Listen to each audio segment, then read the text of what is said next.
And without further ado, it's my pleasure to introduce Dr. Lindokuhle Gama. Lindokuhle Gama is a lecturer in the Department of Philosophy at Rhodes University and a research fellow with the African Gender Equality Research Group at the Institute of Global Value Inquiry.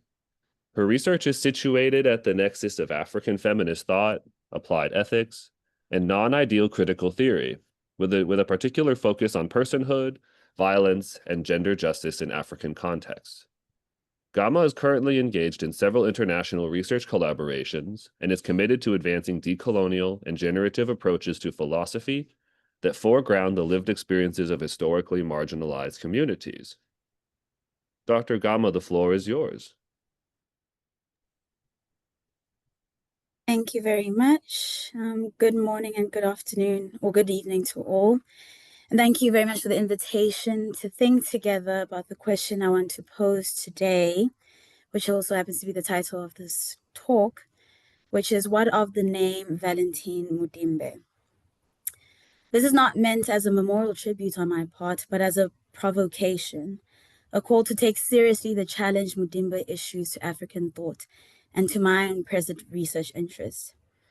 I first encountered his seminal text, The Invention of Africa, relatively late in my philosophical training and my postgraduate studies. That delay felt symptomatic of the very problem Mudimbe diagnoses, a curriculum in which Africa was present only as a backdrop, not as thought. Before that, my own philosophical training was European in canon and method, teaching me to think with precision, yes, but also to take for granted a genealogy of reason in which Africa appeared only as other or as a problem to be excavated. Yet I also learned the limits of that formation in class, but in student activism, in the fervid debates of fees must fall, where calls to reject whiteness and recover African authenticity often turned contentious.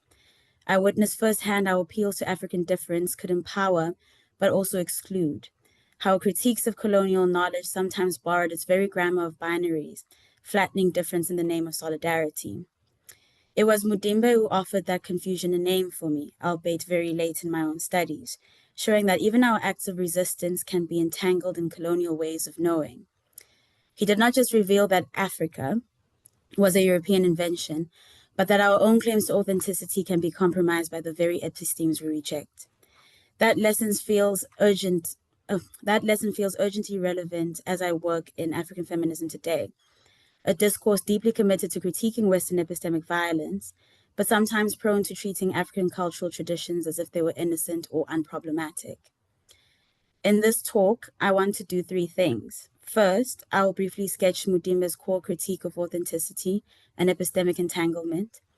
Second, I will show how these issues surface in African feminist frameworks that privilege cultural particularity as the ground of critique. And third, I'll focus on motherism as an example of this tension or these dynamics, an approach that can lead itself to wrongly valorizing tradition and risking reproducing essentialism and masking power asymmetries. My hope is that in revisiting Mudimbe's work this way, is that we utilize his methods towards interrogating the imminent critique evident in the call for endogenous turns in African philosophy broadly, but more in African feminism, specifically in theorizing and in praxis. I ally myself with thinkers such as Ali Mazrui and Josiah Tembu, who characterize Mudimbe's seminal text, The Invention of Africa, which I'll be speaking to mostly in this talk, as a post-colonial reflection. That is, it is a text that represents a decisive discontinuity from anti-colonial theory. Post-colonial theory read this way answers a different, though related question to anti-colonial discourse. David Scott asserts that post-colonial theory asks a new kind of question, where anti-colonial theory was preoccupied with colonialism as, and I quote, a structure of material exploitation and profit, as on the idea of colonialism as a structure of organized authoritative knowledge, and here we can think about something like the colonial archive, that operated discursively to produce effects of truth about the colonized. Whereas post-colonial theory understands colonialism as a complex ensemble of knowledge power, colonialist discourses that constituted a will to truth about the colonized as part of the larger project of European civilization and the will to mastery of the non-European world. As such, what counted as truth for post-colonial theorists is authoritatively produced through regimes of representation and through protocols of discursive formation that cut across simple ideologic lines of, say, Marxism or socialism. Close quote. In other words, anti-colonial thought often sought to recover an authentic African self as a corrective to colonial denigration. By contrast, post-colonial critique, which I think is exemplified in Mudimbe's work, questions whether any such authenticity is even possible, given how deeply colonial power shaped our categories of self-understanding. For Mudimbe, representation is an act of power. This power refers to the ability, as we have already seen, to lend legitimacy and coherence to one's own view of reality. It is precisely at this end that Mudimbe seizes the notion of representation and sets out to make it relevant for his archaeology of knowledge about Africa. Throughout the book, he shows that what many came to think of as Africa boils down to the West's representation of the cultures and societies of the people who came under its colonial rule, something determined from without. I think this is an important caveat to note, given that David Scott has now pointed us to the importance of discursive context. That is, Scott argues that bodies of knowledge are answers to contingent historical problems articulated from contingent conceptual frameworks. Knowledge, then, is a product of questions, conceptual paradigms, and most importantly, in my own view, particular political objectives. So to fully understand bodies of knowledge, we must not engage them in a way that abstracts away from constellations of cognitive and political contours. With this in mind, we ought to understand anti-colonial discourses as those that were preoccupied with the project of putting an end to colonial rule. Colonial political power was understood in the index of the psychological, social, political, economic, and cultural forces impeding self-realization of the colonized. The production of anti-colonial discourse therefore had the objective of challenging and removing colonial domination in all its manifestations over the colonized. Anti-colonial discourses took knowledge about Africans to be Western distortions and falsities. To be sure, the colonizer took it upon himself to define who Africans are, and herein Mogobe Ramose has argued that, quote, for centuries discourses on Africa have been dominated by non-Africans. He asserts that there's a myriad of reasons for this reality, not least the unjustified violence of colonization. Resultantly, Africans were reduced to silences about themselves. Hence, Ramose argues that it remains necessary to assert and uphold the rights of Africans to define themselves, the meaning of their own experiences, and what they take to be truth. So the political project that anti-colonial discourses were preoccupied with is the project of self-representation. Invariably, this led to articulations of authenticity that had great affinity with political theory and praxis, especially given how pervasive colonial power truly was. The discourse on authenticity was an integral part of liberation movements and liberation as political theory, and this resulted in an array of essentialized discourses on Africa, Africanity, or African identity. This is where I think Mudimbe decisively and unambiguously enters the conversation, arguing that there is no authentic African self out there waiting to be retrieved, as African studies at the time were claiming.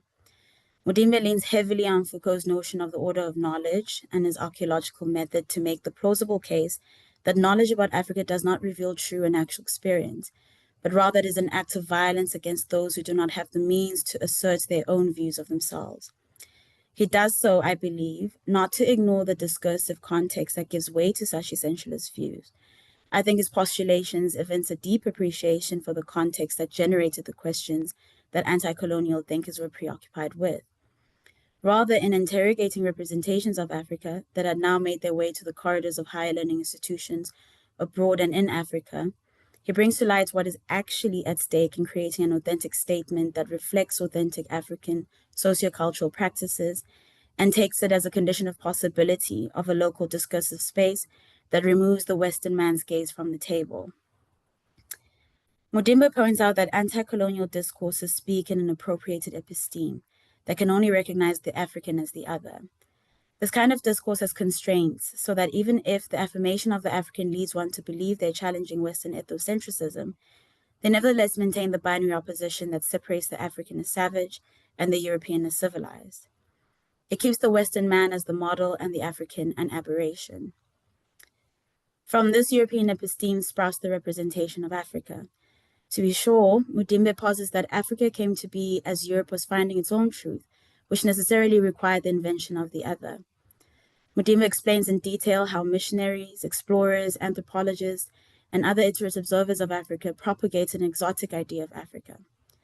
Reflecting on Mudimbe's concept of the invention of Africa, Lewis Gordon elaborated on Mudimbe's idea and posited that Africa was invented in a double sense.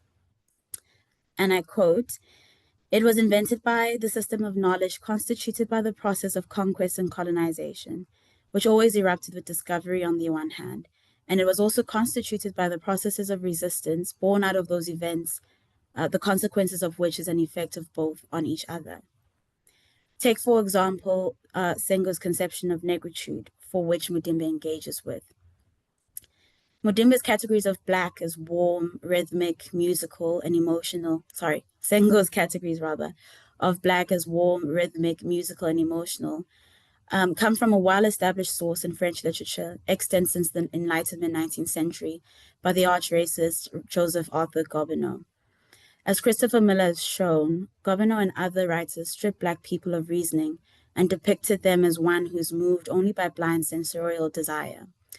Gobineau's Essai sur l'égalité des races humaines is at the origin of a notion that gained wide acceptance, that Blacks are endowed with greater imagination than whites and are the source of the arts. From the essay to such as Au fait noir, this assumption continues to endow Black people with a kind of thinking that simultaneously robs them of the ability to think as a fully reflexive intellect. Mudimbe's analysis of Senghor I have described here as part of his larger goal to evince that not only Europeans were involved in the production of these representations, but also Africans.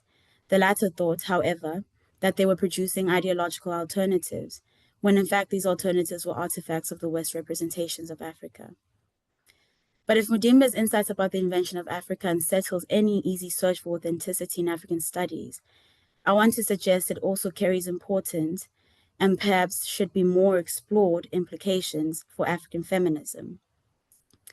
Because African feminist thought, too, has undertaken an excavation of colonial categories, revealing how woman itself was invented through colonial rule and imposed in African cosmologies, administration, and representation. In this sense, African feminists perform a critique deeply consistent with the post-colonial rupture Mudimbe represents, though often this is not spoken about in African philosophy, for reasons that we can speak about further. Yet even as they expose the colonial construction of gender, there is a risk that the call for homegrown or endogenous solutions too quickly treats African cultural traditions as innocent, stable, or wholly emancipatory grounds for critique. If Mudimbe demands that we interrogate the epistemic conditions of our categories, even and especially those we claim as our own, then I want to explore how this demand also confronts African feminist projects. It is with this in mind that I now turn to African feminist theorizing, and specifically to the framework of motherism. And as an example amongst many, as a site where Mudimbe's challenge remains both profoundly relevant and necessary. On the basis of surveying African feminist frameworks, I think it would be fair for me to conclude that these frameworks converge on the same interrelated ontological and political claim. Herein, the claim is that if the African woman will be freed from the vestiges of racialized heteropatriarchy, then they need to develop homegrown solutions. If one wants to understand African women and the larger social structure of African people, one must endogenously turn to indigenous or traditional African ways of being. Herein, African feminists reject a gender realist understanding of women, where gender realism denotes the assumption of some common shared features which makes individuals women. This metaphysical understanding of gender yields negative essentialist results, effectively enforcing norms and values on Africans foreign to their cultural context. And here this argument has been made by thinkers such as Philomena Stedi, Mary Kaluule, Oyeronke Oyewumi, Ifeoma Diumi, and Gelu Nzweku. The fear is that a certain normative order is generated from certain conceptions of gender, as in to be phenotypically a man or a woman, encourages a framework where persons are treated and valued differentially because of gender descriptions. These gender descriptions reflect a cultural episteme for which African feminists argue is incommensurable with African social relations. Owing to these gender descriptions, there are certain normative requirements of persons. If one does not meet those normative requirements, they are violently oppressed. If adopting a certain kind of notion of gender marginalized people and more strongly produces certain normative behaviors and subjects, then this marginalization is intensified wherein we speak of the African context. That is, Western feminist frameworks do not just do the work of excluding, but they also create a normative standard of relations that always assume social ontological sameness.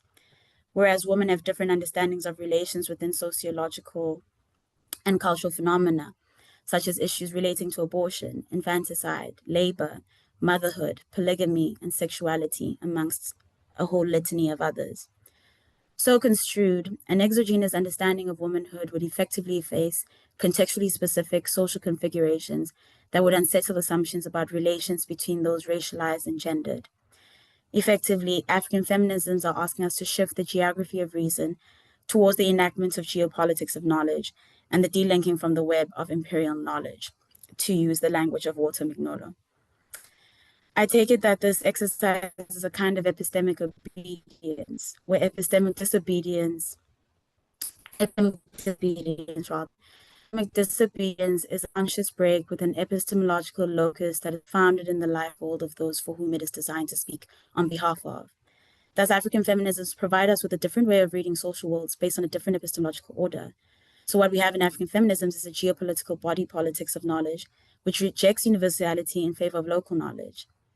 But epistemic disobedience, in my view, is not epistemic immunity.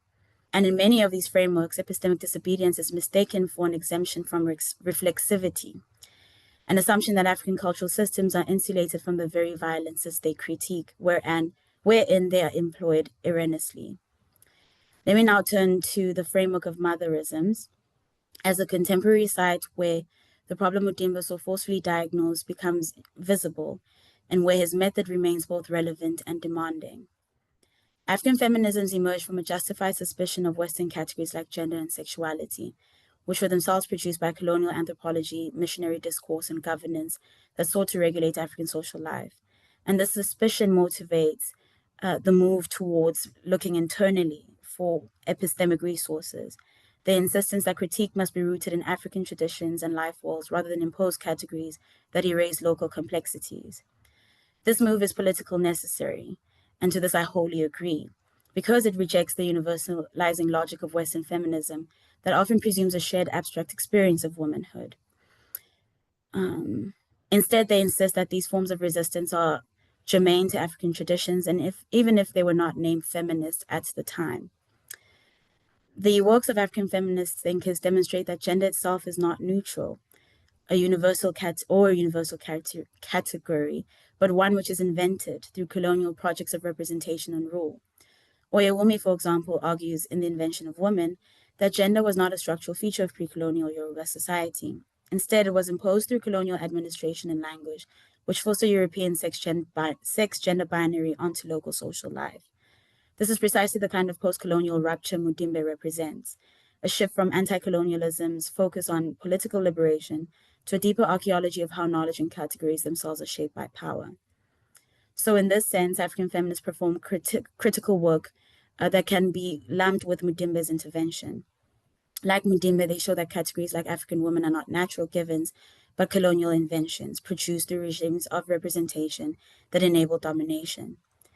But even as African feminist thought has performed this vital epistemic critique, I argue that it often hesitates to turn the same critical lens inwards, or at least it does not actively encourage that kind of critical move. While it exposes the colonial invention of women, it can treat African culture itself as a stable, untainted ground for emancipatory knowledge, as if our traditions were beyond the reach of power.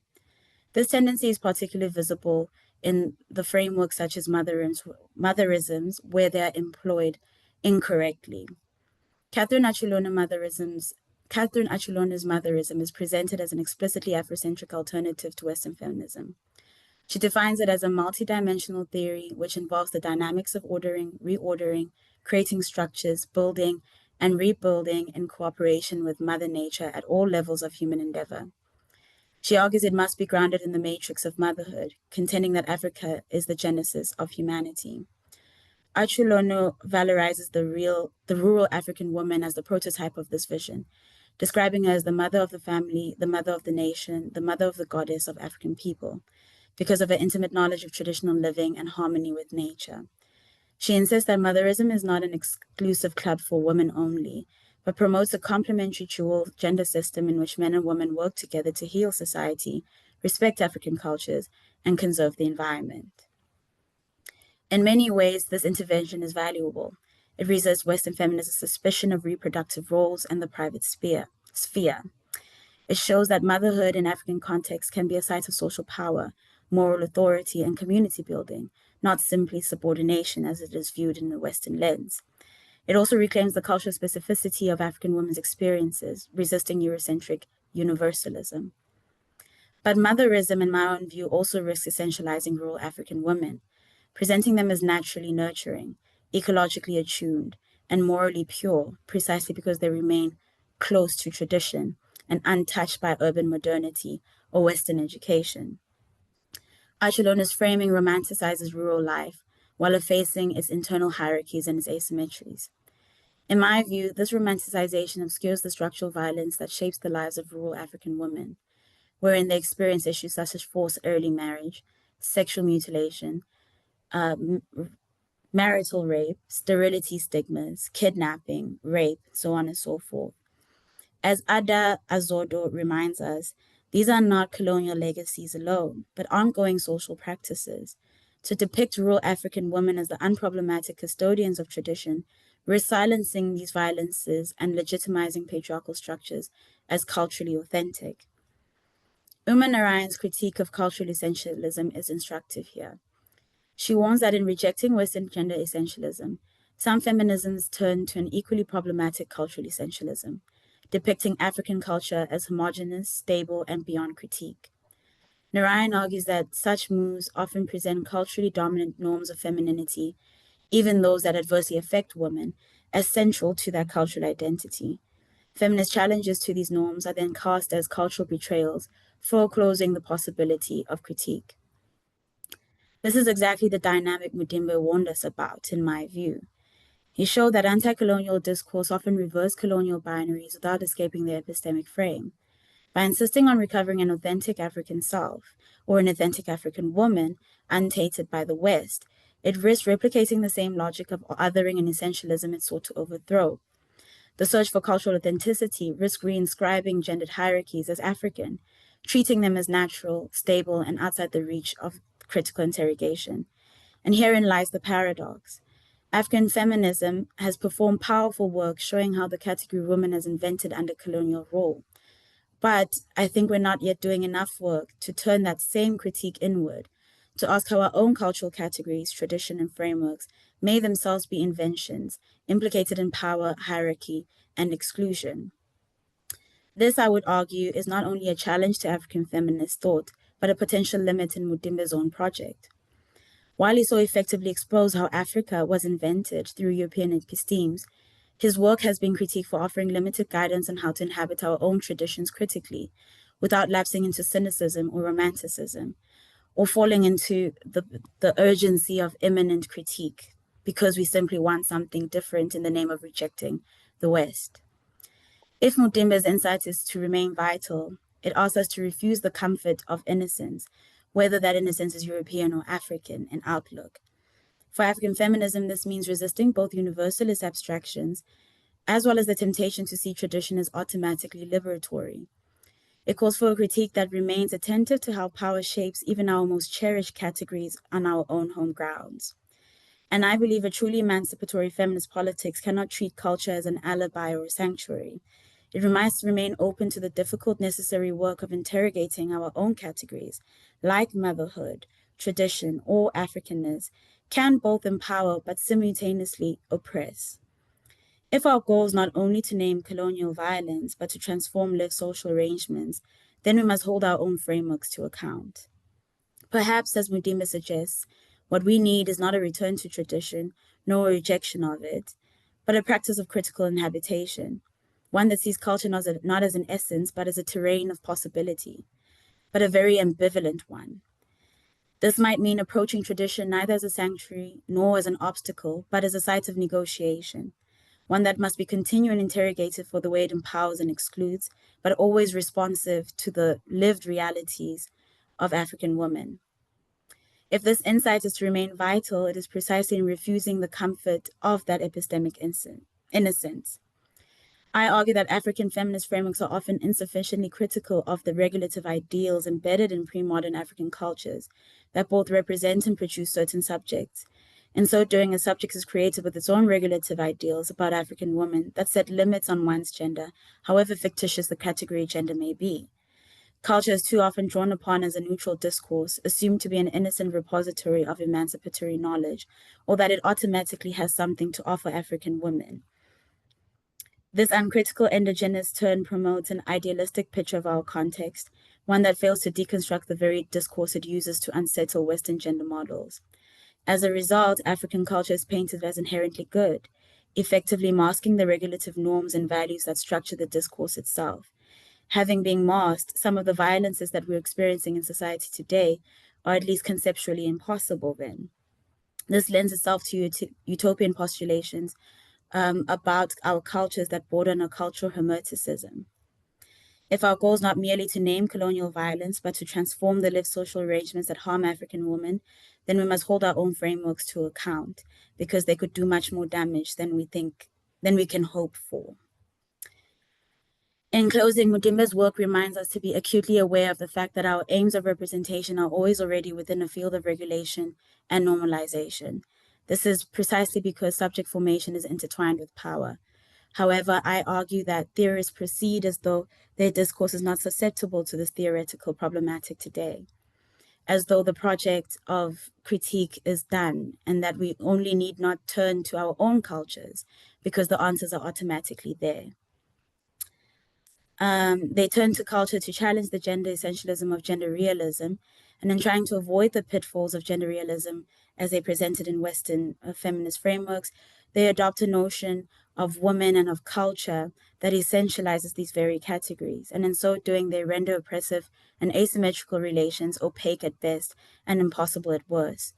That is, the turn to culture conceals the role of cultural self in the production and reproduction of power asymmetries.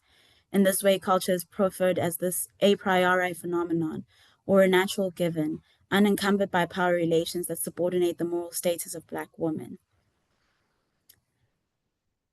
This is not a call to cynicism about African feminism. It's a call to vigilance.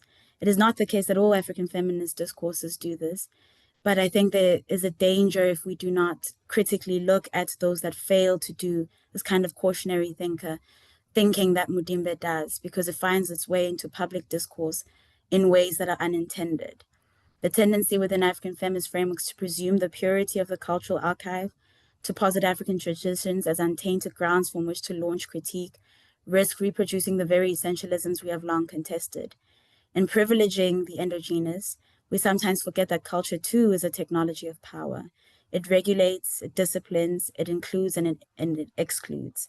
And it does so not as a static repository of some kind of ancestral wisdom of the past, but as a dynamic field shaped by conflict, hierarchy, and historical transformation. I think that this means we need to abandon the search for the pristine, the purely African, the opposite to the West, the uncolonized, and instead engage with what is messy, with what's impure, in our work of trying to construct futures rooted in accountability, futures that do not presume coherence where there is contestation or harmony where there is violence.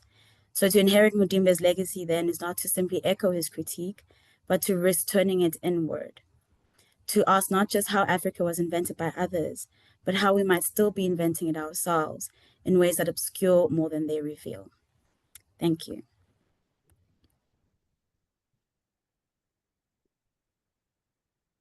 Yes, thank you so much, Lindo, for the very nuanced and very thought-provoking discussion. I now invite you for a one-on-one discussion with Prof. Makoni. Makoni, the floor is yours. Okay, thank you very much for this fascinating presentation. Help me think a couple of things through here. Let me get into the conversation by asking a very mundane innocent question. When you are at Rhodes University in South Africa, how do your other fellow philosophers receive Mudimbe's ideas? I'm just interested in the reception of Mudimbe's ideas within the intellectual context where you currently are. Then I will explain why I'm asking that question. Okay. Well, there's a very quick answer to that. There's little, if no, engagement with Mudimbe. There's little, no, okay. Okay. Yeah. Okay. So how then did you bump into Mudimbe? I bumped into Mudimbe when I was doing my postgraduate studies at the University of Pretoria. Uh-huh.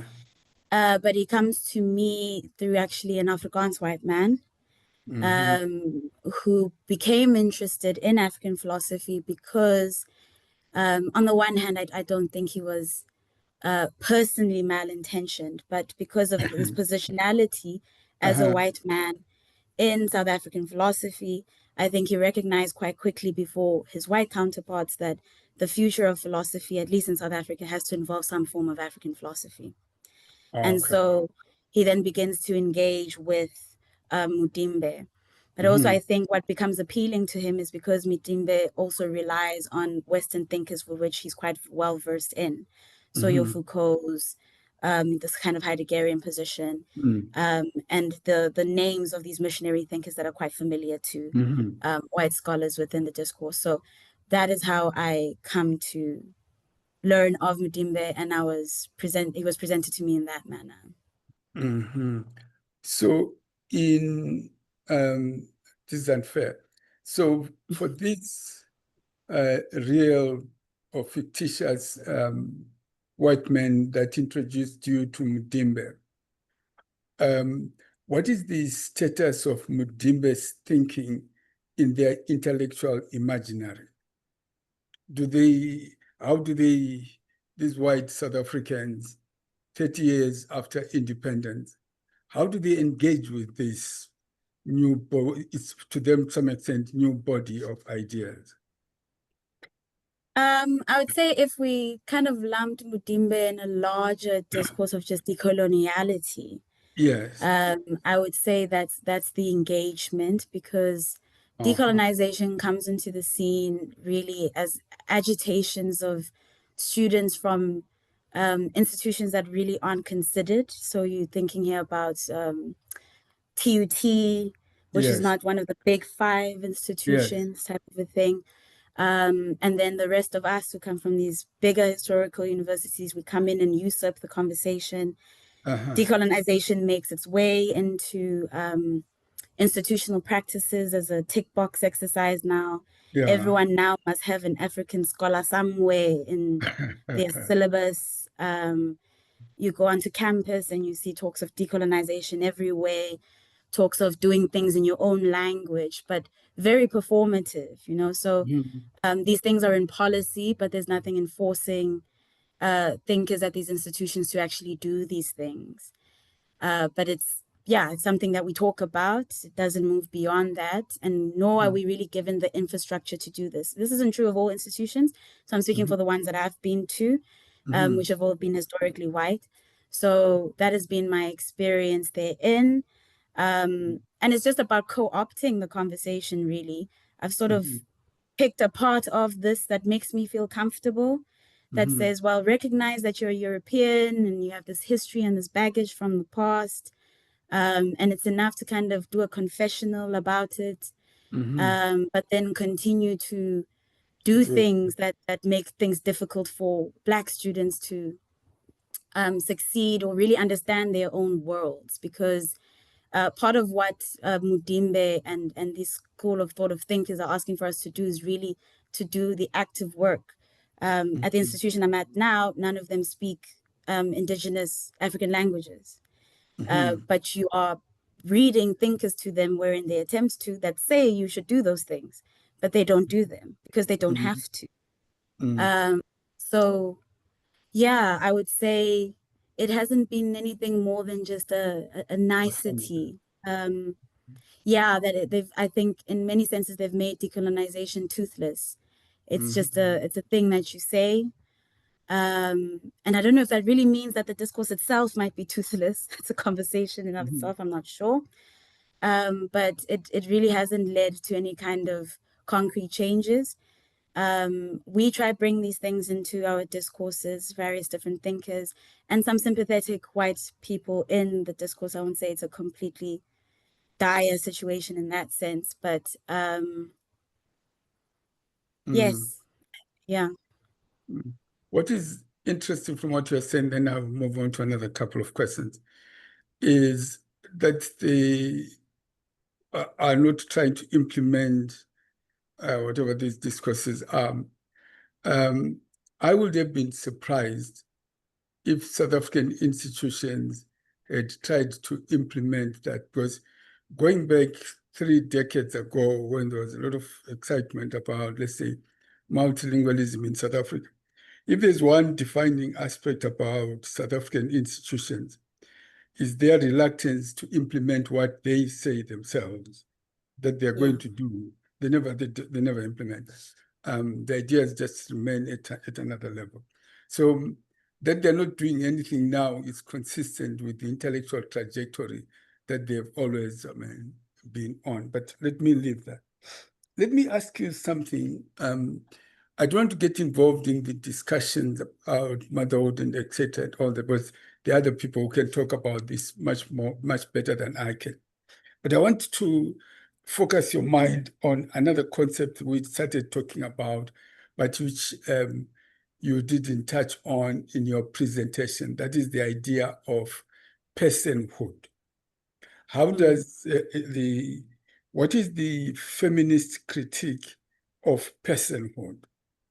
Like I said, why I'm interested in this is that I have a PhD student who is interested in personhood, but we want to use personhood to replace the notion of a speaker in language studies. But before we get there, I want to get to know more about how personhood is framed within, let's say, whether it's Mudimbe, the work that you are currently doing. Okay. Well, I would say African personhood comes about, I'd say, as through, on the one hand, non-epistemic motivations in response to rejecting Western conceptions of personhood. I say it's non-epistemic motivations because you can think to a thinker like Kapagawani, who says, well, if you kind of follow the dictum of I am because you are, and since we are, therefore I am, in terms of structures of logical propositions, it just does not make sense. So in that sense, then there's something else that's motivating this conception of personhood. And so it's to try and reject this idea that rationality is what gives you personhood. Whereas in an African conception, the idea is that what gives you personhood comes from, one, an ontological basis that says what structures us from Ramose is an idea of becoming. We are an entity that is a whole, enjoined with all other entities that exist in our cosmology, as in other people, those who are yet to come, those who are here and who are presently here with us. And that is the image of African personhood that then informs epistemically why we behave the way that we do, why our laws are the way that they are, and how we ought to structure our society. And at the core of it then is that it's a relational model of a self. What makes you a person, what gives you moral standing and moral status, what makes us owe you moral dignities, is that idea that you have moral status or normative status by virtue of being in relation to one another. So where does then the feminist conversation then come in? On closer inspection, then we ask ourselves then, okay, if this is a matter of becoming and is relational, this does involve some form of social practices to get ourselves there, right? If you look at Menkiti's work on this, if you look at Jeche's work of this, Badagessen and all of them, they say, well, you have to fulfill some particular duties and obligations, and in so doing, you are adhering to particular norms and values of the society.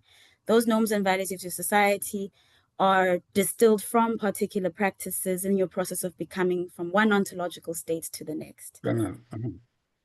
And in closer examination of these practices, thinkers like Tony Oyowe have said, well, they seem quite gendered.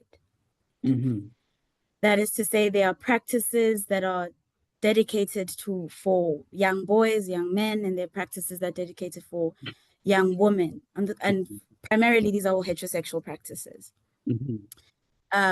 So that's the first level of the critique in any case, that this is largely a heterosexual model of personhood, which is not commensurate with the idea that African feminists have given us now, that in actual fact, there are lots of queer practices within African communities, and has been the case even before colonization. Here you think about thinkers like Sylvia Tamale, who prove this to us. So Oyowe then points out that it seems like to become a person on the African model is to adopt a gender in and of itself. So if what I need is to fulfill particular norms and values and fulfill particular duties, those duties seem to be in line with practices that are attached to particular gendered norms, which then in any case, for me to move from one stage of, say, being a boy to a stage of being a man, means that to become a person and recognize as a person involves gender. And it's a gendered process, which is true for women themselves. And there's been all sorts of arguments, like from Manzini as well, who points out that particular persons such as Casta Semenya would not be able to be recognized as a person in an African community, that there needs to be a better articulation of African personhood theories that accommodate those kinds of positions. In response, thinkers such as Mutsamai Molefe have argued that, well, we can't, moral theories or personal theories are, one, supposed to tell you what kind of person you are in the nature of an African person, but also they can only tell you what you ought to do. They can't really deal with what people are really doing on the ground. A moral theory has nothing to do with what people are socially doing. We can only influence what people are doing. And that's where I enter the conversation, because I found that position to be very suspicious. Because when the African norms are working, then it's not just a matter of is and ought. So when Ubuntu is doing the great work of safeguarding rights, that's debatable in of itself. But when it's doing that great work, and it's in the Constitution, and it's in our relations and all sorts of different things, in that instance, yes, all of a sudden it's not an ought issue. But when we bring up the gender issue, all of a sudden there's a separation between theory and praxis, which I found to be very suspicious. And on closer examination, then consulting thinkers like Oyoronke Umi, Maria Lugones, and so on and so forth, one finds that, well, in actual fact, what personhood theories are trying to safeguard is the moral status, in my view, of the privileged constituents of that society, meaning those who can uphold the norms and values of the society consistently. And in an African society like one where I come from, in a Swati context, those who are most privileged are men.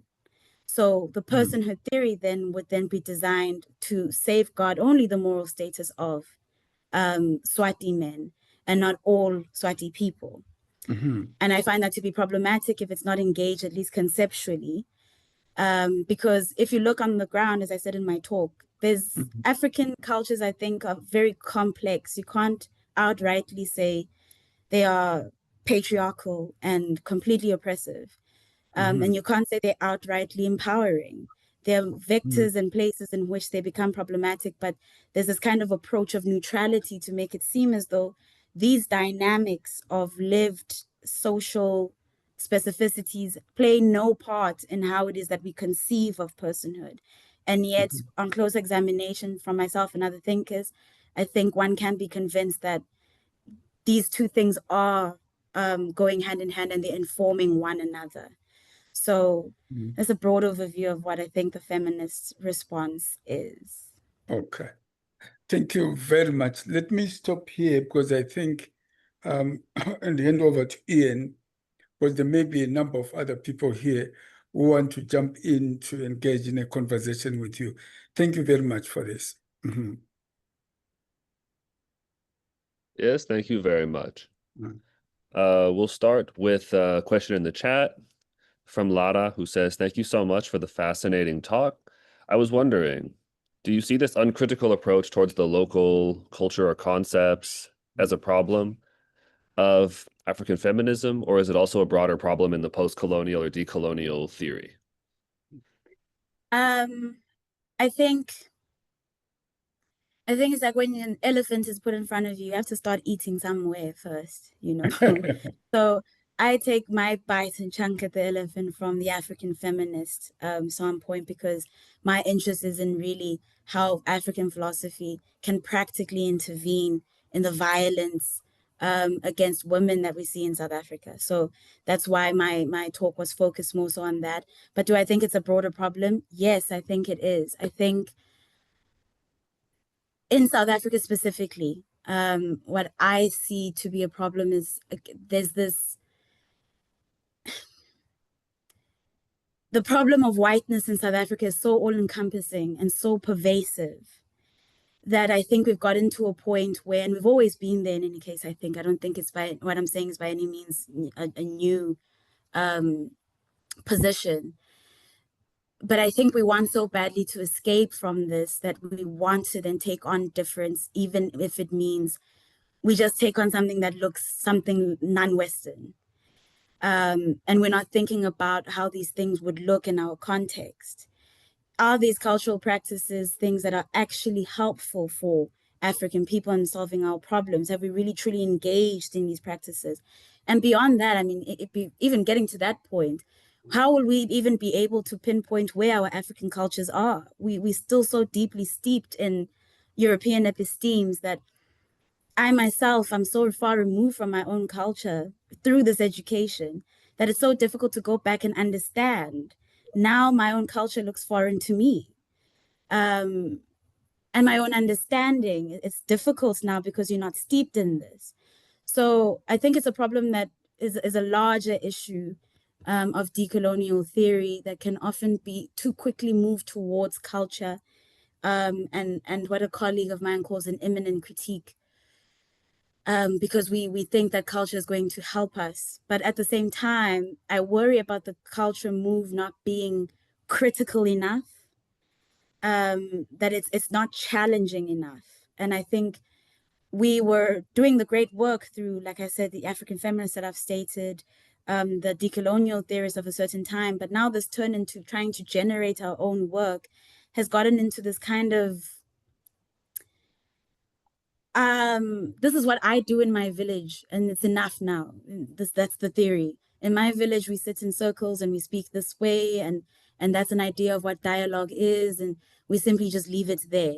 And a lot of the times the conversation is towards trying to explain things to white bodies in our space, which also is quite distracting, as Toni Morrison points out. So the long and short of it is that this is not an African feminist problem. I think it's the general corpus of knowledge that concerns the wretched, really. Thanks so much. Thank you. Yes, thank you very much, Lara. And actually, Dorothy presents a nice kind of like a nice kind of segue to that. She says, thank you very much, Dr. Gama, for the insightful presentations and comments. She also talks about, similar to what you were just talking about, the idea that some African thoughts and critical philosophical practices fail to turn inward, the same lenses they apply to Western ones. And you call for engagement with this sort of messy, inauthentic, and multiple thoughts, critical practices. So I suppose Dorothy's question's a little bit more, I suppose, like practical. What are the practical ways to undertake this messy critical engagement, and where does one begin? And what kind of future do you envision with this kind of engagement? Sure.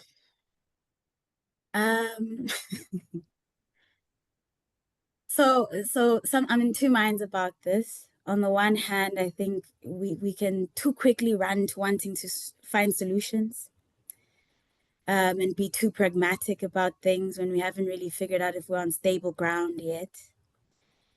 But there's lots of work that I've seen African feminists doing. For example, Oyeleye has currently published a book on African feminist language. And and trying to then look at post-proverbials as a manner in which to subvert ideas about African women that are denigrated in Yoruba and Igbo discourses or languages. I can't speak on that because I don't speak Yoruba or Igbo, but I know the book is out there. So there have been efforts in terms of where one should begin, but I think there's still a lot more to be done in terms of critique and to really think about what methods are required to do this, why those methods could be best. But what kind of future do you envision? One in which we no longer have to deal with white supremacy, one in which we don't have the ghost of whiteness always in the room. And that's why part of my talk is saying that Mudimbe is still so relevant, because it seems that every conversation, the white man is still there, you know. Even it's done so well that they don't even have to be present in the room, but they're there in our epistemes, they're there in our thinking, who we pray to, how we eat, so on and so forth. So I find sort of I'm still in two minds again with that. I find the Afro-pessimist position quite appealing because of that. Because it directly challenges this and doesn't mince about. It looks at how the world is, how it is structured, the fact that for thousands of years, we've been trying to be in conversation with people and convincing them of our personhood, and they simply won't hear us, and it seems it's never going to come. So we need to be more critical and directly deal with these things. On the other hand, part of me thinks the answer is not going to come from us. Sitting here on Zooms and in classrooms and so on and so forth. I think sometimes we're also part of the problem. We come with ideas of morality. We come with ideas of how to sanitize and explain things to people and be patient about change. Whereas Africans on the ground are dealing with everyday real material issues. And sometimes I think we're really not, we're part of the problem, really. And maybe we're not in the right place to be thinking about the solution, and the solution won't come from us. So yeah, I'm sorry, Dorothy, I might have given you a non-answer in the end.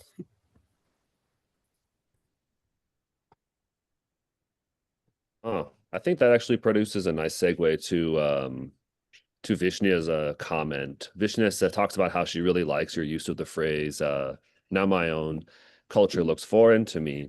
She says it's a good point, thinking that critical work begins in the home, whether it's your local or your birthplace. Because from her understanding of previous education policy courses, the university is not the center of critical work by any means. Critical work takes place elsewhere and may not involve official university protocols. Yes, I completely agree. I mean, there's certain, even when we think about certain indigenous knowledges, there are things about African people that refuse to be neatly categorized, that we simply can't explain it. We can't, because by its very nature, it's not meant to be. It's not meant to be institutionalized. It's not meant to be sitting in libraries. And it has its custodians. And yet we want to take this knowledge and domesticate it and put it into textbooks and so on and so forth and try and make it explainable. But there's certain pieces of knowledge and ways of being of Africans that resist that kind of neat understanding, and that really shouldn't in any case. So I completely agree with you. I think there's bodies of knowledge that shouldn't be in university spaces, and that again the answer and provocations can come from elsewhere. I mean, if one thinks about what really led in the African context, South African context, it's yes, the writings and agitations by intellectuals at the time may have assisted in moving the ball along, so to speak, but it was really people on the ground petitioning, burning things, fighting the system physically if needs be, that really shifted the needle. So whether it also be in songs, you know, one thinks about Miriam Makeba, the work that she did, that wasn't sitting in university halls and departments and behind laptops, And one sees that there's a lot more generative change that comes from that. Does that mean we shouldn't do this work? I think we should continue doing so. But we should have a kind of critical outlook and understanding that we shouldn't be aiming for neatness and solutions. Ours is to contribute and help those who can better articulate and better agitate than we can. It's clear that whatever amounts of mental gymnastics we do, the powers that be simply don't budge. Can I follow up really quickly, Dr. Gama and Ian? Oh, Sure. yes, go ahead. I know that you've been waiting for a long time, Sally Coco, but after this, we can come to you. Oh, no, I just wanted to quickly just add that I think one kind of nexus of activism for me has also been just mentoring students specifically. Like, I know a lot of work on the professorial level is research focused, but yeah, just mentoring young students as best as I can. I know I had a lot of, recently I've reflected a lot on the intensive English communication program, which at this forum, it's gotten a lot of critiques for being colonial, etc. But with a lot of my Arabic students, STEM scholars, for example, they've been trying to find ways to kind of bring together their religion and their religious thoughts, and then also their activism, and to bring together their research. And they're like a lot of them like a few years ago, this was a few years ago, we're doing research on things like cancer, just like pushing the field. And yeah, I don't know, with mentorship, my mentorship and mentorship of others, they were like, I think we helped them kind of shape their I guess for their undergraduate admissions, because they were in a gap year space. We helped them shape their research interests in a way that was useful for Western philosophy. But I will say more of the spiritual piece was more in them as scholars keeping in touch with their own community in conversations behind closed doors. So yeah, I mean, I think it really is about the community activism piece, because I can only do so much, like I am not Arabic or Muslim, but I have enough knowledge of those areas because of my family connections and like my family connections with Muslim people, so it's just about finding those connections. And I think those sometimes, like in those teaching spaces, mentorship spaces, are even more powerful than like the research space, where you have to kind of put things into IRB. And I do think, I mean, we've talked about this before in the forum, but IRB can be like a dehumanizing space too, because you walk into communities and you're like, do you consent? And they look at you like, what does that mean? Like, at least for me, so yeah, that's just kind of the follow-up. But yeah, I think I will allow Sally Coco and others, Dr. Sally Coco Mufwena and others to proceed, but that's something I've been working through as well with some scholar friends as well, who have fallen back more on, I don't know that they're necessarily all of them leaving research, but fallen back more on the teaching piece, and kind of like small like those who do decide to stay in academia, it will be like small liberal arts schools kind of thing that have their own funding kind of thing. So yeah, I just like to think things through talking. So those are some ideas. All right, thank you. Thank you, Vishnya. And thank you, Sally Coco, for your patience. Please go ahead. Okay, thank you, Lindokuhle, for this quite informative presentation. Your presentation actually reminds me of blind people talking about an elephant. I'm not using blind here in a negative sense, but in terms of how you discover something from the point of view of your own perception.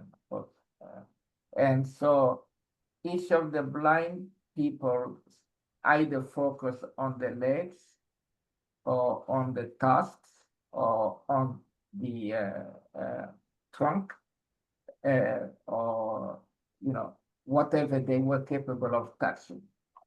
And so in a way, your presentation just helps me realize how many different perspectives we can take in engaging with Mudimbe scholarship. A person with different dimensions, but also with a kind of complex history. In his training, he attended a kind of high school that had a very strong emphasis on classical antiquity.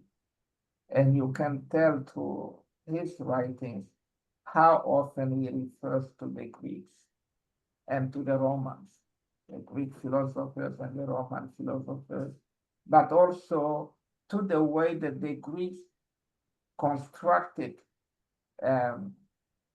the geography and history of Africa in ways that were grounded in the mythologies. And so they had created all sorts of narratives about the Greeks, and through the perceptions, they represented Africa in ways that were consistent with that. Then when he left high school, he went to a seminary. And he was going to become a priest, so went all the way to the senior seminary. And then he left because he was not happy with it. Then eventually he went to Belgium to do the classics again, but then eventually turned to doing the Romance languages. And it's really after he came to the United States that he became an Africanist and started thinking otherwise about Africa, liberating himself from the lens of the education, the formal education that he had received. And that is really, really very nice. It gives an interesting background to the kinds of books that he published in the United States, as opposed to the novels that he had written when he was a professor of Romance languages in Africa. So that gives some perspective on Mudimbe. And then when you read his work carefully, so far I have read mostly the Mudimbe reader, you can't help concluding that Mudimbe was doing decolonial epistemology before any one of us here thought of. Some of us here, like Marconi himself, are considered leaders in this enterprise of decolonial epistemology. And one could also say that people engaged in Afrocentrism, are kinds of leaders in their own ways regarding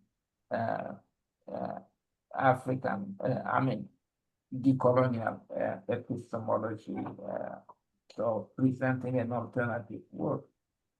But when you read the work too, you can't help that although he tried very hard to liberate himself from that kind of training that he had gone through, his discussions are grounded in that background. That he starts by telling you about how the Greeks discovered Africa, between quotation marks, and how they describe it. And only to tell you, listen, European colonizers, starting in the 15th century, when they said that they had discovered Africa, they were erasing this long tradition in antiquity where people had their own construction of Africa that was different and so forth. And the problem is, so now when you should be telling us about how African scholars are constructing Africa, he doesn't say very much, And if you see how many references he has of African scholars, They are very few compared to the citations, very thorough, of European scholars and the like.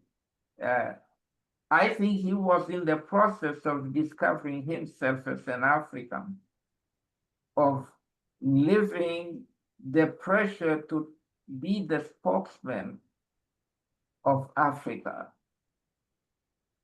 But as you said, now I have to look at my own culture as a foreign culture, more or less, to rediscover the Africa that I was detached from. And this is precisely how I interpret his writings, that he makes that kind of effort. And it's really, really very informative when you take it that way. But much to your credit, I didn't see anything about feminism in the Mudimbe reader. But here you say you got that from his book, The Construction of Africa, and I'm very eager to read it because there's so many things that arise from Mudimbe's scholarship, and it's going to take no wonder we are organizing a series of talks to remember Mudimbe, because we are going to really receive a lot of perspectives about Mudimbe. The people that talk about Mudimbe as a writer, they have a different kind of narrative too, and so forth. But the other thing, what I want to end my comment with is in your presentation, you talked about Africa being the genesis of humanity. I just want you to think again about the way you phrase it. When you use Genesis and associate it with Africa, there's a danger of going back to Africa as the primitive territory of Africans as primitive human beings, of Africa as less evolved human beings. The phrase that I'm accustomed to is cradle of humanity. So cradle of humanity conjures up different kinds of ideas. It's like we all started from Africa. We dispersed out of Africa, but Africans are not necessarily inferior to Europeans who happen to have written so much about Africa. And you are very right. It's very difficult to interpret a different culture, a different civilization, when you don't even speak any of the languages of the people that you are investigating, especially when it comes to things such as philosophy and the like. The alternative to it is to be immersed in the daily lives of the people you are describing, so that you can infer a number of things, although you bring in your own biases. And that's an important thing that we all have to remember. Thank you very much. Thank you very much. Thank you for your comments. Yeah, I didn't know that about Mudimbe actually in his early years, though I'm not surprised. There's an interesting relationship between African philosophers and Catholicism. That, yeah, when one finds that out, oh, well, that tracks, makes sense. But in terms of, I'll just start with the last comment about the genesis of humanity, and then about the inventions discourse and why I see African feminism in Mudimbe. So the genesis of humanity's conversation is not from me. That's Catherine Ochulono's postulations about why it is that we ought to move away from Western feminism towards a motherist framework. Because there's that idea of Mother Africa, that we are the genesis and we give birth to all other kinds of humanity, that very essentialist position. It's why I also chose this framework in particular. They are all to make this point about why Mudimbe remains relevant. There are all sorts of other kinds of strands of African feminism that don't do this same kind of problematic thing that you point out. But the motherist framework has that undertone of that essentialism that Mudimbe points out is problematic, that we see in negritude thinking and so on and so forth, that we've now dispelled. But it continues to find voice, I think, because again, when we begin to think about, say, I always speak about South African context in any case, when we think about why it is that we need more women in politics, the kind of language that you find that women use in this political discourse is very much a motherist framework. The idea that you need mothers of the movement. We need women to be the producers of potential leaders of the future. This is the kind of discourse that's there. Yes, it's not articulated in the same way as Catherine Achulonu does, but you certainly see the sprouting up of these kinds of ideas. And I think we need to have a more direct critique of why we find this to be problematic. Not because you don't have women who love mothering. Of course you can. It's up to you. But I think the dangers now structurally, once you sit in spaces that are highly contested, what does it mean to then have a representation of an African woman as a mother that goes along with this Genesis conversation? That we need to think about if for me, we're always thinking about challenging and then providing alternatives. If we're always in that dance, then we need to be careful about what the underlying problems may be when we do that. In terms of then the inventions conversation and why I link to Mudimbe, the first time I read Mudimbe, I didn't immediately see it. On the one hand, because in my own training, it took a very long time for African women to be presented to me. It was always white people in general, and it's de Beauvoir and Butler and so on and so forth. It was like women are absent from the conversation, which they are not. And now we have both practical and theoretical moves that we've made to do that. For example, there's the League of African Women Philosophers that I make up a part of to try and visibilize women in this discourse. But when we think about the inventions discourse, we think of Mudimbe, Apaya, so on and so forth. But no one thinks about the women who were writing in the 90s at the exact same time.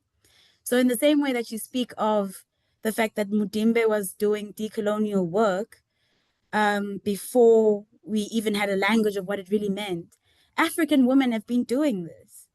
But because we've always been sidelined from African philosophy in these conversations, because women's issues and the kind of subjective issues that women face either submerge into larger African issues or are just jettisoned entirely. I think that's why the link between what Mudimbe is saying and the inventions haven't come up.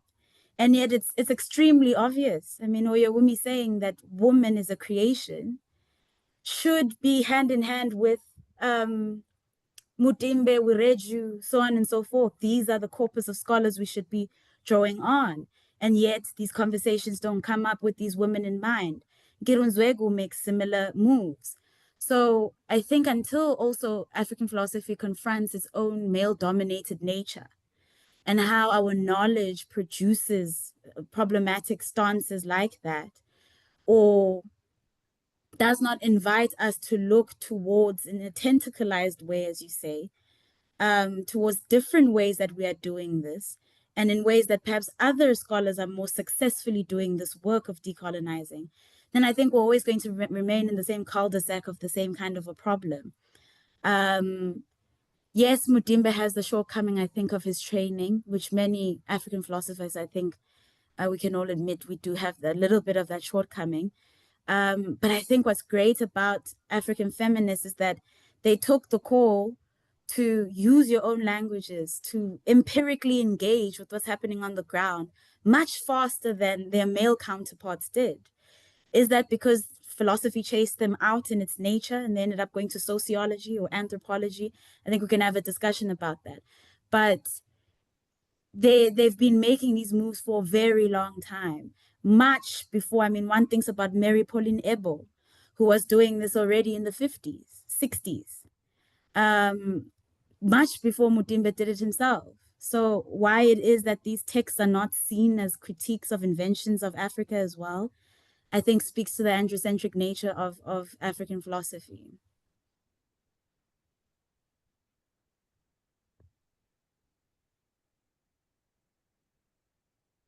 Can I just respond quickly? First of all, I apologize. The title of the debate protects the invention of Africa, not the construction of Africa. But I think there is a problem that we are creating too, even in being, in advocating for decoloniality. When we speak of African culture, we erase the diversity of Africa. When we speak of African philosophy, we are erasing diversity in Africa and so forth. It's just like when we talk about European culture and so forth, you can say it until you get to Europe and you realize that there is no uniform European culture. That too is an invention. Maybe one way I don't think that we're going to be decolonial enough if the paradigm in which we are expressing our ideas remain the colonial paradigm. We have to go further and deconstruct a lot of things, including the paradigm that we are using to, let me just say, express our subversions. Okay. So that's something that we have to pay attention to.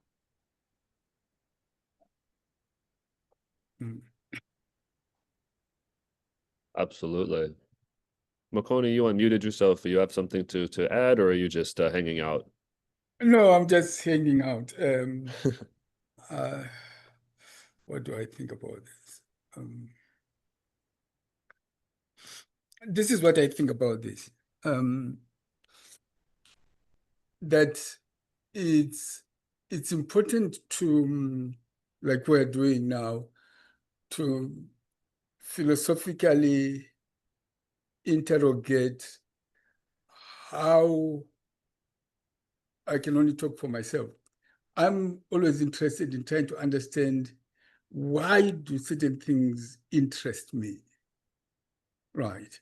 Why do certain things interest me, and why do I think in particular ways?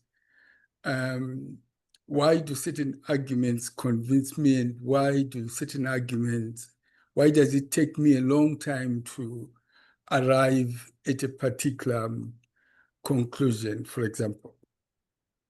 So, for example, I like your arguments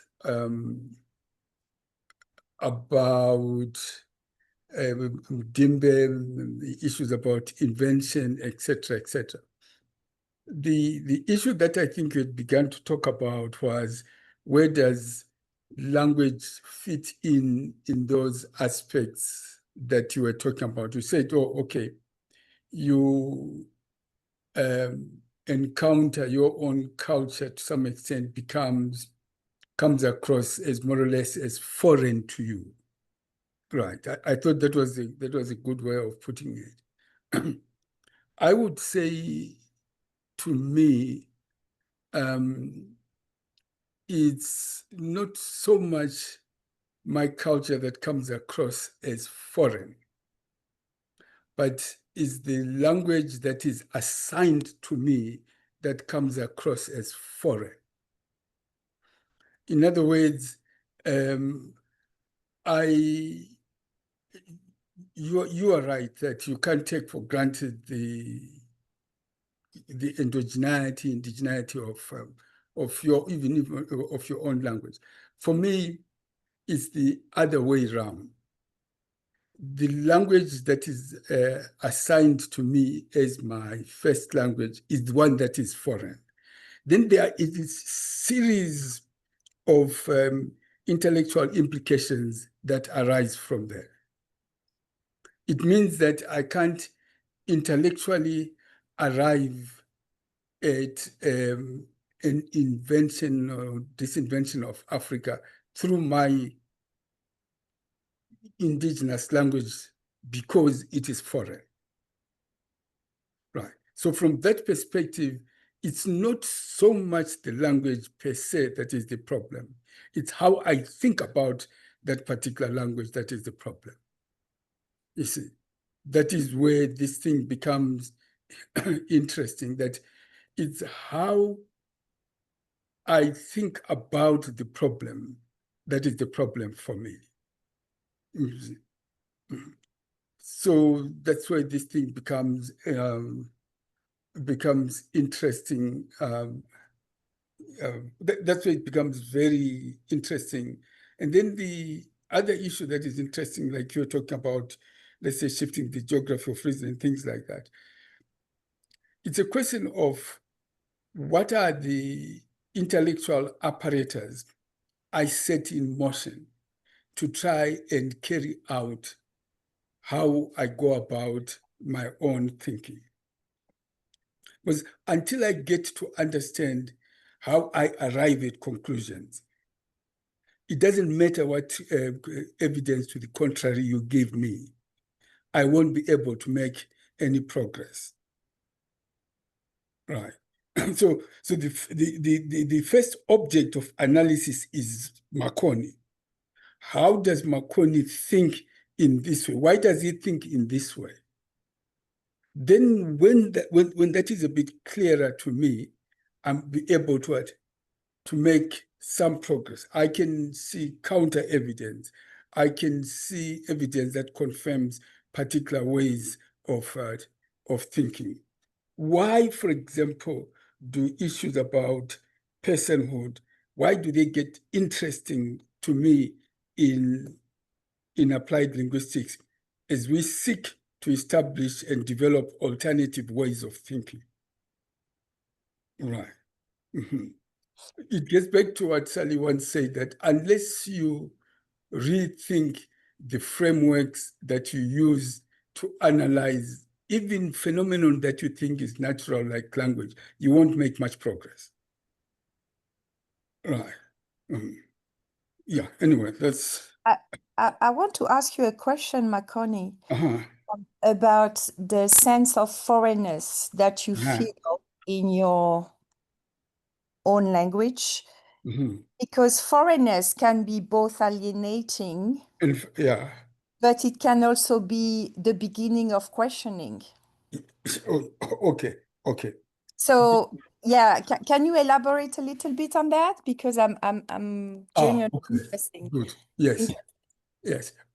I think what I'm trying to, what is going through my mind is there was a discussion about authenticity. There were discussions about, let's say, purity, etc. What I was trying to get at is that there is a sense in which I am saying the following, that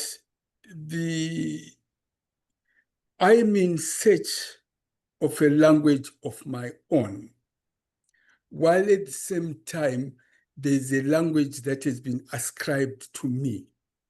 In other words, there is a language there in my universe, intellectual universe, there are these bits and pieces of speech forms that are in search of speakers. And I'm in search of a language that I can relate to. Right. So you have two processes at stake here. Language is in search of speakers, speakers in search of language. Right. And that is the issue that I'm trying to grapple with. Right. And the other issue, I think, is an inability to identify with the language that you are given. Then perhaps you could say that is issues about language standardization, etc., etc. But it is not the standardization that is important here. This argument applies, I think, even culturally and philosophically. Being assigned a certain view and matrix of the world that you can't identify with, right? And to me, it's played out more, I think, being largely nomadic. Because if you are nomadic and you've lived in different places, everything is foreign to you. you have to learn, you have to start learning afresh every time, right? So it is that nomadic aspect that gives rise to this instability that I'm trying to talk about. Anyway, talking to me. I mean, I don't know if this relates, Makoni, but I do know for like Serbian, it used to be called Serbo-Croatian, and then there was a split because Yugoslavia broke up into different countries, and now it's a different label being assigned, and all of that has to do with language ideologies, which are completely foreign to a lot of people in the US. But even if you go to Serbia, there's different beliefs. Some people say, I don't care if you call it Serbo-Croatian, I don't care. But like most Serbs will tell you like, oh, there's history there. We might have tensions with Croatians. Other Serbs will say, like, there aren't tensions. So it's like even within the community, there's tensions. So if you've been away for 10 years, you come back, you assume everything will be the same, but then there are small changes and you have to remind yourself what those changes are. You have to like go back in time and reach into different aspects of like your identity and remembering what was true for you back then, what was, so it's interesting, I think, for sure, because I've spoken to other like immigrants too. It's like we have sort of a loving relationship with home country, but also like you go back, there's a lot of like, oh, okay, so some things have changed, but a lot of things have stayed the same, And so, but I would say like, for example, in the US, it's things are always changing. So it's like more, it's much more fast paced. And so it's just difficult to explain the difference if you haven't lived in the US. So I think it can be alienating to a lot of immigrants I've spoken to, but especially like Serbian immigrants I've spoken to, because I have some friends I know from the West Coast too, who I'm still in touch with. So it's like we loved, I mean, like, I think we enjoy going back to Serbia, but also it's difficult to explain if you live in the US, right? Like it's like almost like jumping back in time, because like at least for me with Serbia, you will get a chance to reconnect with friends and they will openly welcome you. Where I think in the US, it's like, it's all more malleable. There might be some friends you stay in touch with, maybe not. I don't know. That's just my perspective. That has been like my perspective, like social norms, I guess. There you go. Social norms of like who it's okay to kind of drift away from. Whereas in Serbia, if they say like they'll touch base with you, they'll follow through on that, like there'll be a lot more like self-sacrifice in trying to follow through on touching base with you. And if they don't, they'll touch base, like maybe 3 months later they'll say like, oh my gosh, I'm so sorry I didn't touch base. And then they'll explain, in several paragraphs, the reasons that, like, I'm so sorry, my family and your family, they'll give a lot of like, what is it called? Face saving. And I think in a lot of cultures there is that, whereas in the US it's more, I don't know, I think, and also in academia as well, out of necessity, you have 500 emails. There's no way you can attend to each one, So I've been talking with other academics about this a lot. It's like, where do you put your resources, right? I don't know if any of that makes sense. So it's like a different space, both cross-culturally and as you move up the I guess hierarchy in terms of bandwidth and hierarchy in terms of income, right? So just my 2 cents. Bandwidth and income, like, right, usually like you have to expend more time, energy, resources, the higher your income, but you also lose a little bit of peace of mind, I guess, from what right? Because if you have like, I mean, even with like me right now, if I'm doing admin work and possibly, hopefully teaching in the fall, I can imagine I'll have lots of emails. I already do, I have like spam, like 70% is spam, and you try to unsubscribe and you can't. So there's a lot of, I think there's a lot of use to technology from what I've been talking about, but you have to be very, very disciplined, and yeah. And things need to be accessible. Yeah. I think this is a really interesting discussion. I think it's something we can put a pin in for until the after party. I wanted to return to a couple questions in the chat beforehand, get back to Dr. Gama as well. For example, Supokazi asks, thank you, Dr. Gama, for this incredible, insightful talk. Not to place the burden on you for this question, do you think Africans are listening to each other spiritually, intellectually, culturally, creatively? Are Africans listening to each other?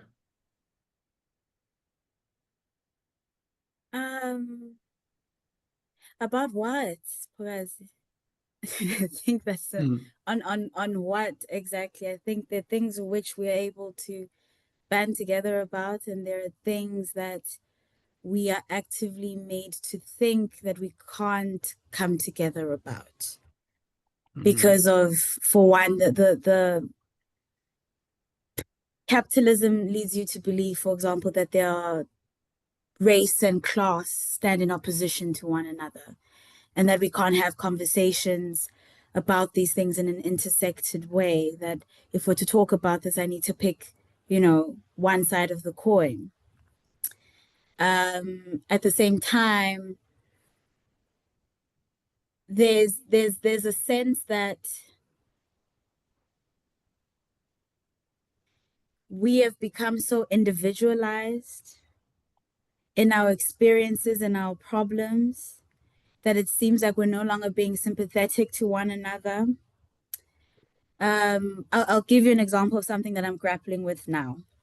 There's the example of the Lion Mama, which is fondly termed in the Eastern Cape. A woman who, in the middle of the night on one day, her daughter calls her, and she's being raped at the moment in this phone call. The mother then calls the police, knowing that the police will not come. It's the Eastern Cape. The Eastern Cape is one of the poorest provinces in South Africa. So she follows the necessary steps that she's supposed to. And you can imagine you're sitting in a community of people can hear what's going on, and the people were doing this to her daughter, people they likely know, which would then later found out these are people that she knew. She goes then to the scene, and then it results in her murdering these people who are assaulting her daughter. So the question I asked myself was, well, number one, where the police, right? So I live in a country where they can't and they won't do anything about such a thing. Don't have resources, and we also have way too much corruption within our police rankings and so on and so forth. But at the same time, one was asking themselves, where was the community? What happened to the community banding together? What is fondly termed by the ANC here, or standing in government, as vigilantism, right? But I think there used to be a practice in South Africa where communities would come together and say, well, we don't want this kind of behavior in our communities. Whether it be don't steal something community, you knew that you'd be getting in trouble with that community. And that sort of a thing has completely died out. So when you ask this question, I think about that. Are we listening to each other? Are we willing to do something about these things? What does it truly mean to listen? Because we're hearing each other about these issues, but are we listening? And what does truly listening mean? And I think it means doing something about it. It means standing up and wanting to protect the personhood of somebody else. So I'm thinking about that. And in light of that, then I would say, well, no, not really. We're not. But in a less concrete sense, and maybe in a performative sense, yes, Africans do listen to one another. We cite each other, we sing songs, we have some kind of shared understandings of common identities. This lumping each other together into groups is also not just like an outwardly issue. We also think, we are one as Africans. And so, yes, in a performative sense, in a cosmetic sense, I think, yes, Africans are listening to each other, but where it matters and if listening for me means something that calls you to action, then I don't think we're listening to each other. And there's a myriad of reasons why that's the case. I don't think it's as simple as we've just turned individualistic. I don't think that's the issue. There's a lot of structural issues that I think that lead to why Africans don't listen to one another. Yeah, thank you. And then Vishna just posted on the bottom of the chat that Dr. Busi Makoni has also done research on this topic. In fact, if you could find any kind of a publication or a link or something like that to post, that could also be really helpful. And finally, Sabelo has a nice comment saying, thank you, Lindo, for this insightful presentation and great discussion. I like your invocation of the white man that is still in the room with us in his episteme, but also in concrete material interests, and I would like to reflect on the latter.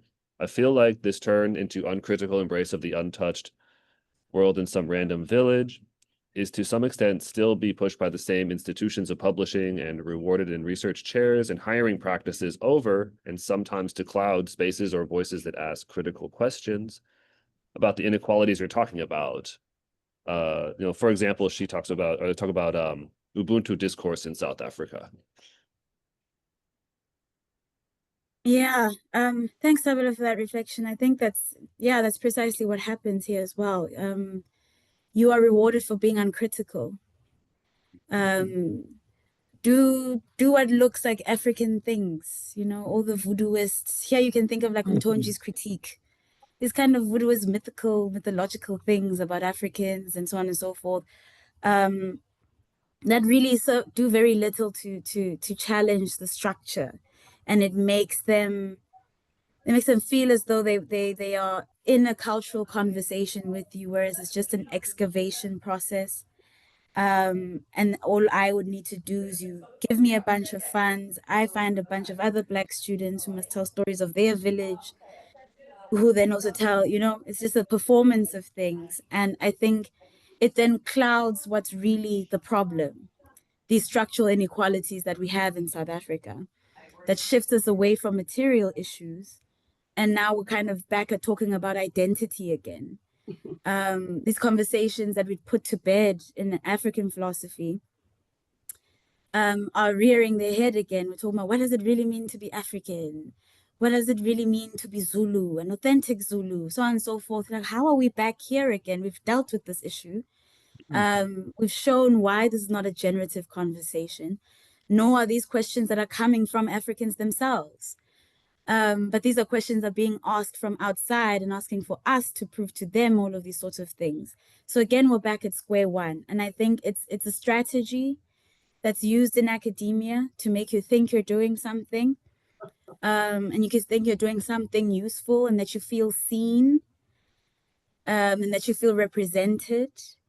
But it does very little, I think, to change how these institutions actually function. I think here of an example, I was in conversation with a white feminist scholar in South Africa. And I asked, why do you guys just believe us? I could tell you the craziest of stories and you'll say, oh, wow, really? Do Africans do that? Oh, okay, cool. But there's no sense of really engaging. And the idea there is that, well, I'm a white body. I can't really ask if this is true or not. The information that you're giving me is correct by virtue of your body. And that's it. And because of that, then it really kind of bastardizes and takes back the contributions of African people, because anything passes as knowledge now. And yes, we can have conversations really as we've had in the past about what's African knowledge, so on and so forth. But I think we're moving in a realm where, as I said, all we're doing is just, here's this nice proverb that my grandmother told me that is explaining some ontological thing, and yet it's not. And then we end up then being in conversations with each other as Africans about what this proverb really means. According to me, it means this. According to you, it means that.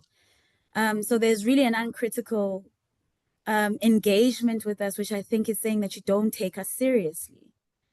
And in turn, we end up not taking ourselves seriously, I think, because, yeah, the standards are so, the criteria is so low now. The other day I was complaining with a colleague that in these South African journals, as long as something remotely Black is in the conversation in a paper, it's just sent to you. And you look at it and you wonder, what does this have to do with me? And I have no expertise in this field, but they saw something relatively Black or something African, and then they just send it to you. And while the ethical thing for us to do then is to say, no, I won't review this, And on the one hand, then things don't get published on our parts. But on the other hand, I do review it and I can't really give a critical enough stance on this. And then things pass as truths, which they're not. I mean, that's why we end up, Sabit and I've had many discussions about this. We end up with ideas of Ubuntu that are just completely incorrect. It's not so determined. It's just a thing that Africans do. We can't even explain it, really. The first time I got an explanation of Ubuntu was from a white philosopher in a philosophy class. And that wasn't because, you know, I don't think it's that Ubuntu is not a philosophical system, but because it's not as so determined as it comes out in the thoughts of Europeans. It's just, that's what's foreign to me, that it doesn't look like that. That's not how we think about it. It's not how we practice it. I'm not walking around thinking Ubuntu is a thing that I'm doing when I'm doing this. It's not historically situated enough. For example, there's this idea that Africans just like sharing. I don't think we're incapable of being selfish. We are very selfish. We can be selfish like any other human being on the planet. But there are things, historical contingencies that led to how it is that we function, that white scholars conveniently gloss over. You will say, for example, we like living in extended family settings. No, that's because of migrant labor. That's not because we like living as children amongst 20 other uncles and so on and so forth in one house on the floor with 20 people. No one wants to do that. So these are all the different things that we're kind of dealing with, that then you end up with these cultural nativist stances that are being produced on the guise of being supervised by white scholars who don't care about these projects, who don't care about the types of things that Mudimbe and them were speaking about. And then in turn, we end up with this very strange thing. And then you're also accused of being a contrarian all the time. She's like, but it just isn't the case. These are, unless we're really in the realm of philosophy and talking about hypotheticals, then sure, if we're just talking about made up things, then great, these things might be true. But it's simply not the case. And as you say, we are rewarded for it. And you will advance as an African scholar, the more you kind of do the shuck and jive for these institutions.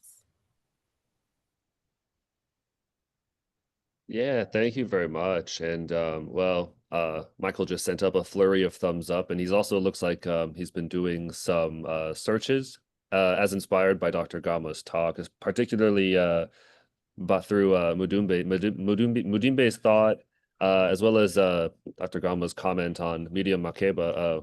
Michael, could you speak to that just a little bit? Yeah, well, I was just particularly because I've been watching a lot of Claire Denis films and other African rooted products of contemporary cinema. I couldn't help but make a connection. I mean, so many of the themes and ideas, perspectives that are implicit in many of these films are there. Sometimes you have to look for them, but certainly having just watched a number of them, Dr. Gama's talk got me thinking that this African cinema world is a really rich area for investigating a lot of the themes that Dr. Gama was introducing us to through Mudimbe. And clearly, and I just put a question into the search engine, and AI came up with some interesting points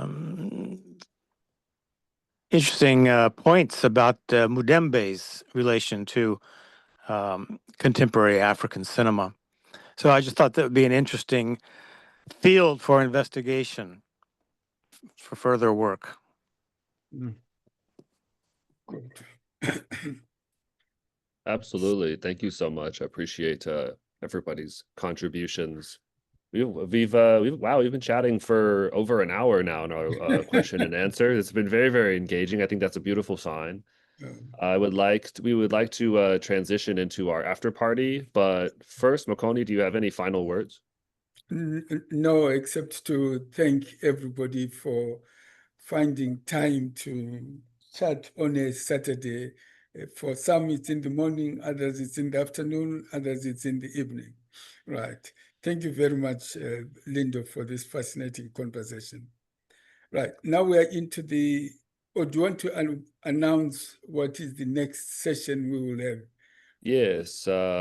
Before we transition into the after party, I just wanted to say the Global Virtual Forum Summer School. It's going on from July 16th to July 20th, and I will attach a flyer that talks about some of the programming and links that you can use in order to sign up for particular days or presentations to attend.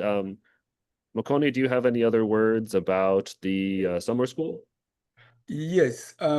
This I think is the third summer school that we are going to have. It's organized by Michael Scott and Ashraf in Doha, and it's completely virtual, and it's open to everybody. And then we will have, there will be some conversations about African philosophers as well, and publishing films and that. So anybody who is interested, they should feel free to log in, and we'll try and make the conversation as interactive as possible. And then the other sort of good news about it, I think we have now got our 10th volume relating to the Global Virtual Forum more or less ready for publication. So that should be fine. Okay, now let's get down to more serious work. Lindo, now we're getting into completely unrecorded. People can erupt and talk. You don't have to answer anything, right? Because if you have got something that you want to ask us, you can ask us now, because now it's free. If you want to ask Grace Hampton why she's hanging around here when there are better things to do, you can ask her. Right. Yeah. Is there I think anybody I would, wants I'd to? actually like to throw the question back to Spokazi. If you believe that Africans are listening to each other. Okay.